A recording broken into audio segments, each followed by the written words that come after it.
السلام علیکم، کیسے ہیں آپ سب لوگ؟ امید ہے آپ سب خیریت سے ہوں گے۔ آج ہم جس شخصیت کے بارے میں بات کرنے والے ہیں ان کا نام ہے فاروق لغاری۔ فاروق لغاری 2 مئی 1940 کو چھوٹی زرین ایک گاؤں ڈیرہ غازی خان، پنجاب، برطانیہ ہندوستان میں پیدا ہوئے۔ سابقہ سردار جو شرافت کا ایک لقب ہے، ان کے نام کے آگے جوڑا گیا جو ان کے لغاری قبیلے کے سردار کی طرف اشارہ کرتا ہے۔ فاروق لغاری ہندوستان پر برطانوی راج کے زمانے سے سیاست میں سرگرم رہے۔ ان کی والدہ مردان ضلع سے تعلق رکھنے والی پشتون تھیں۔ ان کی ایک بہن نے الیار سے شادی کی جو نواب آف کالاباغ کے بیٹے تھے۔ لغاری کا قد 185 سینٹی میٹر تھا۔ ان کے والد نوابزادہ محمد خان لغاری اور ان کے دادا خان بہادر نواب سر محمد جمال خان لغاری دونوں ترقی پسند رہنما تھے جنہوں نے اپنے قبیلے کو جدید نظریات سے متعارف کرایا۔ ان کے والد نے تحریک پاکستان میں نمایاں حصہ لیا اور 1946 میں ایک سیاسی قیدی کے طور پر نظر بند کر دیا گیا۔ تقسیم ہند کے بعد ان کے والد نے 1949 سے 1955 تک پنجاب کی صوبائی حکومت میں بطور وزیر خدمات انجام دیں۔ فاروق لغاری کی ابتدائی تعلیم لاہور کے مشہور ایچسن کالج میں ہوئی جہاں وہ کالج پرفیکٹ اور ہیڈ بوائے تھے اور 1957 میں بہترین گریجویٹ طالب علم کے لیے ریواز گولڈ میڈل جیت کر اپنی کلاس میں سب سے اوپر گریجویشن کیا۔ انہوں نے فارمر کرسچن کالج یونیورسٹی میں داخلہ لیا جہاں انہوں نے 1960 میں اکنامکس میں آنرز کے ساتھ BA کیا۔ وہ سینٹ کیتھرین کالج آکسفورڈ میں شرکت کے لیے برطانیہ گئے جہاں انہوں نے فلسفہ سیاست میں ماسٹر ڈگری حاصل کی۔ لغاری ایک شوقین کھلاڑی تھے اور ٹینس کھیلتے تھے۔ ایچسن کالج ٹینس ٹیم کی کپتانی کرتے تھے اور پولو کے میدان میں باقاعدہ بن گئے تھے۔ 1974 میں انہوں نے تہران، ایران میں منعقدہ 7ویں ایشین گیمز میں بطور شوٹر پاکستان کی نمائندگی کی۔ فاروق لغاری ملک کے بڑے ذمہ دار تھے اور تقریباً 40,500 ایکڑ زمین کے مالک تھے۔ فاروق خان لغاری کے وفات کے بعد ان کے بیٹے جمال خان لغاری قبیلے کے 23ویں سردار بنے۔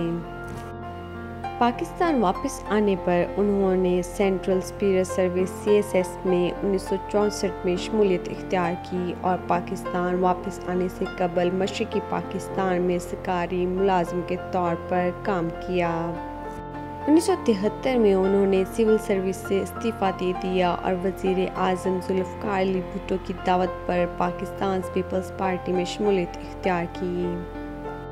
1975 میں وہ سینیٹر منتخب ہوئے جنہوں نے PPP کے پلیٹ فارم پر پنجاب کی نمائندگی کی اور 1977 میں DG خان کے حلقے میں ہونے والے عام انتخابات میں حصہ لیا۔ وہ وزیر دفاعی پیداوار کے طور پر مقرر ہوئے اور 1978 میں PPP کے سیکرٹری جنرل مقرر ہوئے۔ 1980 کی دہائی میں وہ صدر ضیاء الحق کی انتظامیہ کے خلاف بڑے پیمانے پر مظاہروں کی صدارت کرنے والی ایک سرکردہ شخصیت کے طور پر مشہور ہوئے اور کئی بار پولیس کے ہاتھوں قید ہوئے۔ لغاری نے 1988 میں DG خان کے حلقے میں ہونے والے عام انتخابات میں بھرپور حصہ لیا۔ وہ وزیر اعظم بے نظیر بھٹو کے دور میں پانی اور بجلی کے وزیر کے طور پر مقرر کیے گئے تھے۔ ان کی مدت صدر غلام اسحاق خان نے اچانک ختم کر دی جس نے وزیر اعظم بھٹو کو برطرف کر دیا اور 1990 میں ہونے والے عام انتخابات میں کامیابی کے ساتھ اپنے حلقے کا دفاع کیا۔ انہوں نے بے نظیر بھٹو کے دور میں اپوزیشن کے ڈپٹی لیڈر کے طور پر کام کیا۔ وزیر اعظم نواز شریف کے خلاف اپوزیشن میں خدمات انجام دیں۔ 1993 میں انہوں نے صدر غلام اسحاق خان اور وزیر اعظم نواز شریف کے استعفوں کا مشاہدہ کیا اور نگراں وزیر اعظم معین الدین احمد قریشی کی نگراں کابینہ میں بطور وزیر خزانہ شامل ہوئے۔ اس عرصے کے دوران انہوں نے 25 سے 29 اپریل 1993 کو کراچی میں منعقدہ 21ویں اسلامی وزرائے خارجہ کانفرنس کی صدارت کی۔ انہوں نے 1993 میں ہونے والے عام انتخابات میں کامیابی سے حصہ لیا اور قومی اسمبلی میں اپنی نشست برقرار رکھی، کیونکہ وہ ڈیرہ غازی خان سے PPP کے واحد رکن تھے۔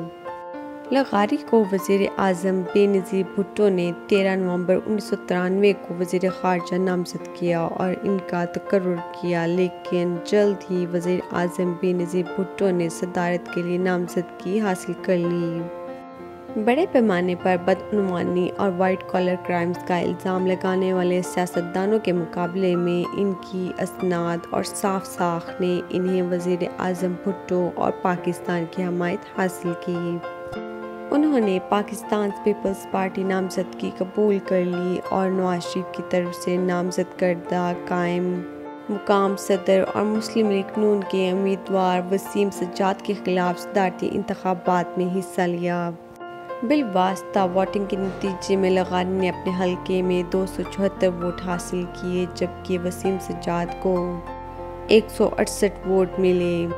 13 نومبر 1993 کو سردار فاروق لغاری کو 5 سال کی مدت کے لیے پاکستان کا صدر مقرر کیا گیا۔ انہوں نے پاکستان کے آئین کی 8ویں ترمیم کو منسوخ کرنے کے عزم کا اظہار کیا اور وزیر اعظم بے نظیر بھٹو کے لیے اپنی حمایت کا اظہار کیا۔ تاہم آئین کی 8ویں ترمیم کو منسوخ کرنے کے لیے کبھی کوئی بل پیش نہیں کیا گیا۔ 1994 سے 1995 میں FIA کی قیادت میں اسٹنگ آپریشن کے ذریعے ایک بڑا اسکینڈل سامنے آیا جس نے قومی توجہ حاصل کی۔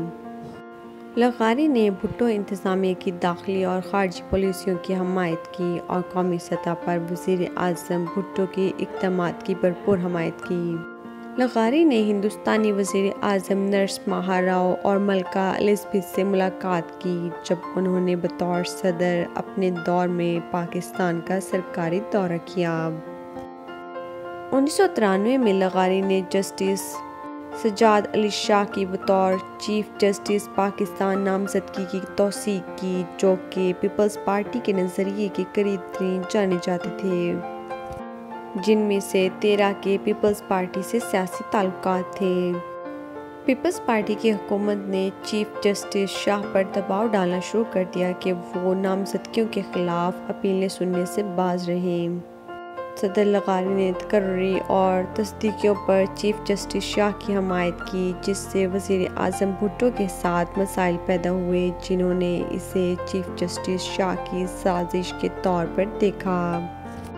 وزیر اعظم بھٹو کے ساتھ صورتحال اس وقت مزید بڑھ گئی جب صدر لغاری نے سینئر وزرائے کے کرپشن میں ملوث ہونے اور آصف علی زرداری کی بطور وزیر سرمایہ کاری تقرری کا معاملہ اٹھایا۔ لغاری نے مرتضیٰ بھٹو کے 1996 میں ہونے والے متنازع قتل میں بے نظیر بھٹو اور آصف زرداری کے ملوث ہونے کا بھی شبہ ظاہر کیا، حالانکہ وزیر اعظم بھٹو نے لغاری کے ملوث ہونے کا اشارہ دیا تھا۔ اکتوبر سے نومبر 1996 کو صدر لغاری اور وزیر اعظم بھٹو کے درمیان اس مسئلے کے حل کے لیے کئی ملاقاتیں ہوئیں، لیکن دونوں فریقینوں نے انٹیلیجنس کمیونٹی کو ایک دوسرے کے خلاف استعمال کیا اور صدر لغاری نے حیرت انگیز طور پر بے نظیر کی انتظامیہ کو بدعنوانی، معاشی فساد، بازاری لا قانونیت اور ماورائے عدالت قتل کے الزامات کے تحت آئین میں 8ویں ترمیم کا استعمال کرتے ہوئے برطرف کر دیا۔ قائم مقام وزیر اعظم ملک معراج خالد کی سربراہی میں نگراں سیٹ اپ تشکیل دیا گیا اور 1997 میں عام انتخابات ہوئے، جس میں پورے ملک میں نواز شریف کی بہاری مینڈیٹ کے ساتھ واپسی دیکھنے میں آئی۔ وزیر اعظم شریف نے فیصلہ کن طور پر 13ویں ترمیم کی منظوری دے کر 8ویں ترمیم کو ختم کر دیا اور اس کے مکمل اثرات کی نگرانی کی، جس نے بالآخر صدر لغاری کو شخصیت کا درجہ دیا۔ لغاری دوسری مدت کے لیے نامزدگی کے خواہاں تھے، لیکن PPP کی پارلیمنٹ میں کمزوری کی وجہ سے ان کے دوبارہ منتخب ہونے کے امکانات معدول ہو گئے تھے۔ چیف جسٹس شاہ اور وزیر اعظم شریف کے درمیان مسائل اس وقت مزید بڑھ گئے جب چیف جسٹس شاہ نے 14ویں اور 15ویں ترمیم کے بل کے خلاف اپیلیں سننے کا فیصلہ کیا۔ صدر لغاری نے چیف جسٹس شاہ کی حمایت میں اس معاملے میں مداخلت کی کوشش کی، لیکن اس سے لغاری کی حالت مزید خراب ہو گئی۔ جب وزیر اعظم شریف نے صدر لغاری کے خلاف مواخذے کی تحریک لانے کا فیصلہ کیا، ممکنہ مواخذے سے بچنے کے لیے صدارت، جس کا نتیجہ بھی اسی سال چیف جسٹس شاہ کے استعفے کی صورت میں نکلا۔ ان کی صدارت کے بعد سیاست میں ان کی فعال شمولیت کا نشان اس وقت ہوا جب انہوں نے ملت پارٹی کو پایا، جس نے 2002 میں ہونے والے عام انتخابات میں حصہ لینے کے لیے 7 جماعتوں کے اتحاد میں شمولیت اختیار کی، جسے قومی اتحاد کہا جاتا ہے۔ قومی اتحاد نے قومی اسمبلی میں پی ایم ایل کے ساتھ اتحاد کے طور پر حکومت بنانے کے لیے کافی نشستیں حاصل کیں، جسے صدر پرویز مشرف کی حمایت میں حاصل تھیں۔ 2004 میں انہوں نے اپنی پارٹی چھوڑ کر پی ایم ایل میں شمولیت اختیار کی اور اپنے بیٹے اویس لغاری کو کابینہ کے رکن بننے کی حمایت کی۔ 2003 میں لغاری نے ممکنہ طور پر نشان زد کیا کہ انہوں نے پی پی پی کی تنقید کا جواب دیتے ہوئے قواعد و ضوابط کی خلاف ورزی کے بعد وزیر اعظم بھٹو کو برطرف کر دیا۔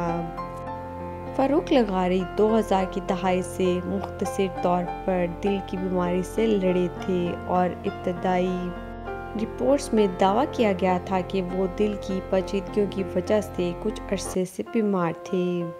فاروق لغاری 20 اکتوبر 2010 کو دل کی بیماری کے باعث راولپنڈی میں انتقال کر گئے اور انتقال کے وقت راولپنڈی کے کمبائنڈ ملٹری ہسپتال میں ان کی سرجری ہو رہی تھی۔ ڈیرہ غازی خان کے رہائشیوں اور سیاسی شخصیات نے ان کی نماز جنازہ میں شرکت کی تھی اور انہیں 21 اکتوبر 2010 کو چھوٹی زرین ٹی جی خان ضلع پنجاب پاکستان میں سپرد خاک کیا گیا۔ اور یہ تھی فاروق لغاری کی سوانح حیات۔ امید ہے آپ کو ہماری ویڈیو پسند آئی ہوگی۔ اسے لائک، شیئر اور سبسکرائب کرنا مت بھولیے گا اور نیچے دیے گئے بیل آئیکن بٹن کو بھی پریس کر دیں تاکہ ہماری ہر نئی آنے والی ویڈیو سے آپ لطف اندوز ہو سکیں۔ شکریہ۔